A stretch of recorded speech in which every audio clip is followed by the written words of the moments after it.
Lagos Traffic Radio 96.1 FM. All right, then. So we set for the big conversation this morning, and we are exploring women's roles in shaping the future of transportation in Nigeria. So for the very first time, we're going to be having a gathering of women. Okay, let me put it as the first time, but we're going to be having a gathering of women as they, talk transportation. These are women who are specialists in this area.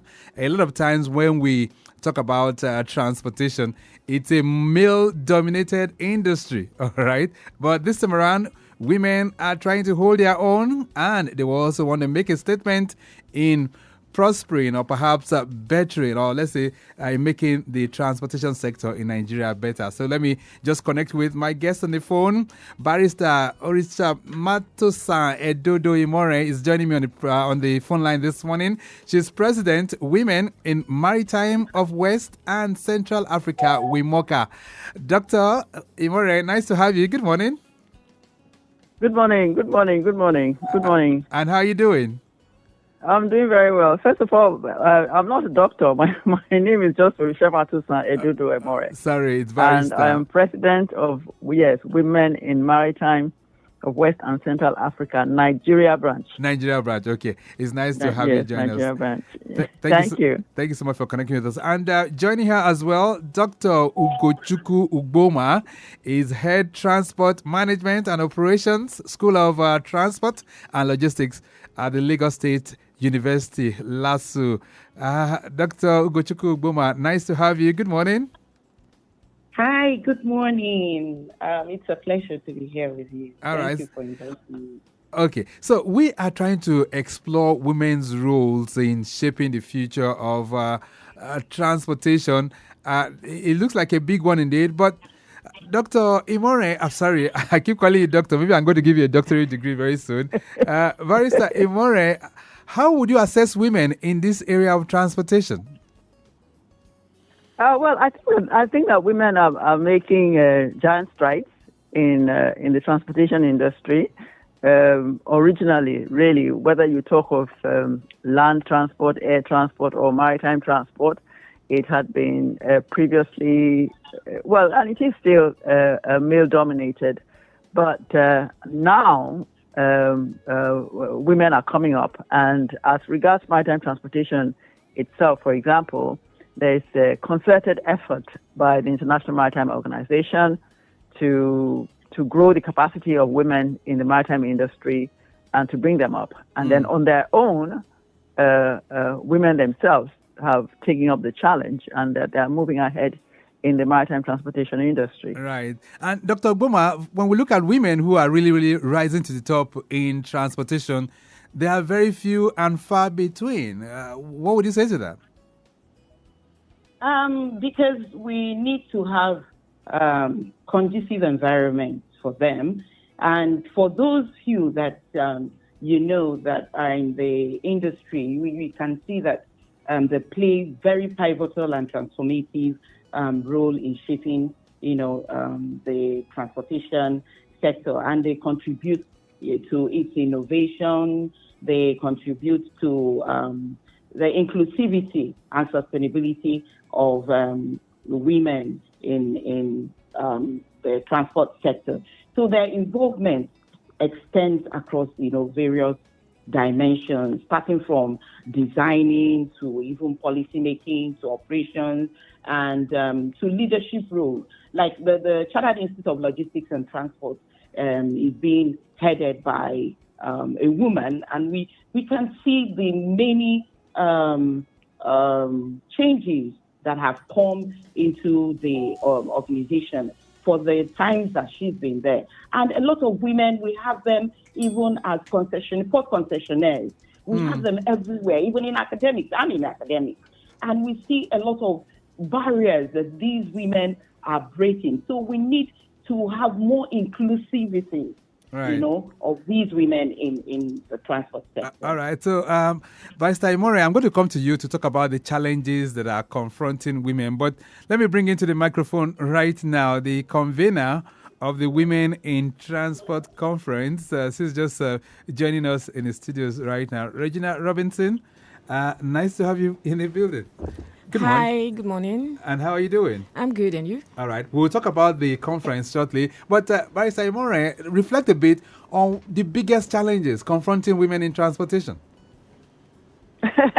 Well, I think that it's the same challenge that confronts women in every important aspect of life. And I think that the first thing is cultural, in the sense that many people feel that that women shouldn't be in certain spaces, and transportation is one of them. So it's cultural to start with. Okay. And then once you surmount the cultural barrier, then you have the issue of financing. For example, women who want to start their own businesses. And I would concentrate, for example, on Maritime. And of course, the maritime industry is capital intensive.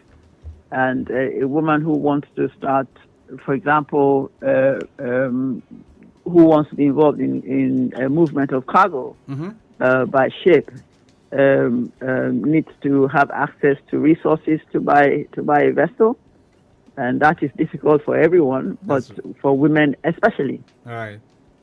So that's that, and of course there's a part of the cultural and domestic issues, in the sense that women, for example, women who are interested in becoming seafarers. Now, I mean, they are in maritime transport. They want to work aboard a vessel. There are family barriers to that. For example, we have example of many women who, before they are married, they could be seafarers, but as soon as they get married and then children start to come, it's like family restrictions get into the way, and they're not able to pursue the sea aspect of the career as they would do. Right. And so there are all of these challenges, but even then, women are surmounting them. And Dr. Ugboma, do you think the absence of women rising to the top? I'm just trying to, run through the list of ministers. Apart from, if my memory serves me well, I think there was a point in time when Alison Madueke actually rose to become the Minister of Transportation, if I can recall. But apart from that, politically, it appears women have not been able to, rise enough to the top echelons of the society in terms of this transport hierarchy. Is that a major problem as well? Oh, well, I think we're getting there gradually. Like Barrister Emore said, it's been a male-dominated industry for a long time. But in Anambra State right now, the Commissioner of Transport is a woman, and in major directorates in transportation, even in the Federal Ministry of Transport, and we have women. So we're coming up. But the like what Barrister said, we have a lot of challenges, particularly this work-life balance challenges, where women often have to, juggle multiple roles, including caregiving responsibilities and all that. They're time intensive, and they kind of limit women from, these political gatherings that will, get them to lobby and do all those sorts of things that they do in the political arena for them to get to the top. But basically, where I have my own problem with the women is in education, accessing these trainings, because education and training are foundational for empowering every woman to fully participate in the transport sector. Right. And transportation is a STEM field.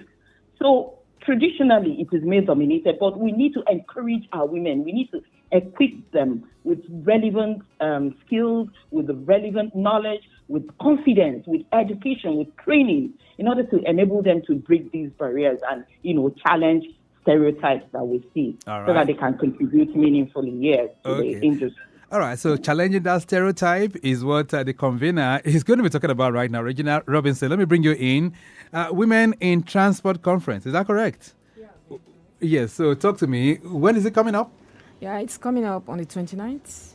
Which is 2 days from now. Yeah. And what is the whole idea behind this conference? Okay, yeah, the whole idea about the Women in Transport Conference. Well, first of all, Women in Transport Conference is the brainchild of Global Transport Policy, founded by frontline maritime experts, Dr. Oluwasegun Alade Musa. Okay. Yeah, he actually founded this to drive critical conversation to galvanize change and re-engineer the transport system in Nigeria. Right. So now, global transport policy seeks to address those challenges faced by women in the transport industry and industries originally or traditionally considered the male-dominated. All right. So who are those that we're expecting at this conference? People we are expecting. Okay, we are expecting students from LASU. We are expecting secondary school children. Okay. Yeah, then we are expecting the First Lady of Lagos State. All right. Yeah. And reflecting through all of this, because I have two great women who are making their mark in the transport sector on the line. Are they going to be part of the panelists as well? Sure. We'll be part of them. Who are those that are going to be part of the panelists? Okay, Dr. Oritsematosan. Dr. Oritsematosan, we have the Lamata MD, who is the keynote speaker. That's Engineer Abimbola Akinyajo. Yes, exactly. Okay. Then we have Captain Rotimi Olajide. All right. Yeah. She's part of the panelists as well. Right. Then we have the HOD of Transport Department.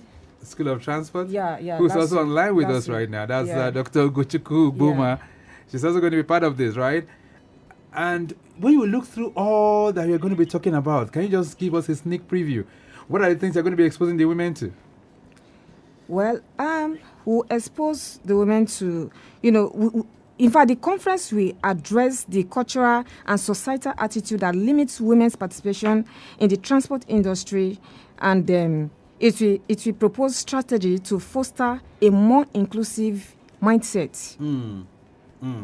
And that inclusive mindset is what we need, really. Yeah. Because getting back to you, Barrister Emore, I was just sharing with my colleagues that, traveling on a bus from New York to Maryland the other day in the United States, it was a lady that drove that bus, and, she was so confident she did everything perfectly. And I'm wondering, why can't we have the same, in this part of the world where women can hold their own? So you're saying that this particular conference will make a statement in that direction. Is that it? Well, yes, I believe so. I believe so. I mean, a conference like this is one of the catalysts that encourage women to become more involved in the transport sector. But more importantly, in order to get women into the transport sector in a strategic and practical way, it requires government policy. Okay. It's a policy issue. It's an intentional act. And I recall, for example, when we were growing up, when we still had Bendel State in the government of Colonel Ogbomdia. Right. That government had women, they trained women to drive buses that were like BRT buses. Right. So like the scenario that you faced in New York now, we had seen all of that in Bendel during the time of Ogbomdia. Wow. Because there was an intentionality in that respect. So it's that kind of thing that we really want moved, done on national and state levels. Okay. That there is an intentionality in building women in the transport industry. It won't happen overnight, and it won't happen by itself. Right. Okay. The government has to take a stand on it, and they must take a cue, for example, from the IMO, International Maritime Organization, that is deliberately, for example, setting up associations that would encourage women in the management sector and bring up, support more women in decision-making positions Right. in the maritime industry. Which is very so good. our government exactly should take cue from that. All right. So intentionality is needed. But Dr. Ugboma, how can we encourage more women to pursue careers in transportation, particularly in a male-dominated field that we have? I mean, there are some areas where you rarely find women. Truck driving, for instance, and all of those things. So how can we encourage more women? Okay, so what we're doing in Women in Logistics and Transport is one of the sure ways to encourage women. So in Women in Logistics and Transport, WILAT, we have as one of the pillars of WILAT mentorship. And in that mentorship, like I am in the School of Transport now, and fortunately, I'm also heading the mentorship program for the female students in logistics and transport.